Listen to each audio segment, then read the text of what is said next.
భూమి మీద గాలిలో మనం స్పేస్లో మన చేతులు ఇలా ఊపగలుగుతున్నాం. యాక్చువల్గా ఇలా అంటే మనకి గాలి వేస్తుంది కదా. సో ఇలా అన్నప్పుడు గాలి ఎందుకు మనకు తగులుతుందంటే మన చుట్టుపక్కల అట్మాస్ఫియర్లో ఎయిర్ అనేది ఉంది, రకరకాల ప్రపోర్షన్స్లో ఎయిర్ అనేది ఉంది. సో ఇందులో మన చేతులు ఈజీగా కదల్చగలుగుతున్నాం. అంటే వాటర్లో మన చేయి కదిలించే దానికన్నా చాలా ఫ్రీగా మూవ్ అవుతుంది. అంటే స్పేస్లో ఈ ఎయిర్ కూడా ఉండదు, వాటర్ ఉండదు, మరో లిక్విడ్స్ ఏమీ ఉండవు, సాలిడ్ స్టేట్ అయితే అసలే ఉండదు, ఎయిర్ కూడా ఉండదు. సో అక్కడ ఏంటంటే అక్కడ ఒక యాటమ్, కొన్ని కిలోమీటర్ల తర్వాత కొన్ని మీటర్ల తర్వాత ఒక యాటమ్, ఆ విధంగా చాలా యాటమ్స్ అనేవి ఉంటాయి. స్పేస్లో యాటమ్స్ అనేవి ఉంటాయి, చాలా దూరంగా ఉంటాయి.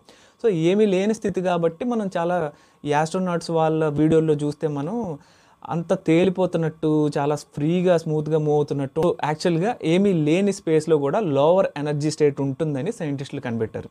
సో ఈ యొక్క లోవర్ ఎనర్జీ స్టేట్ ఫ్లక్చువేట్ అవుతూ ఉంటుంది. సో లోవర్ ఎనర్జీ స్టేట్ ఎప్పుడైతే క్వాంటమ్ లెవెల్లో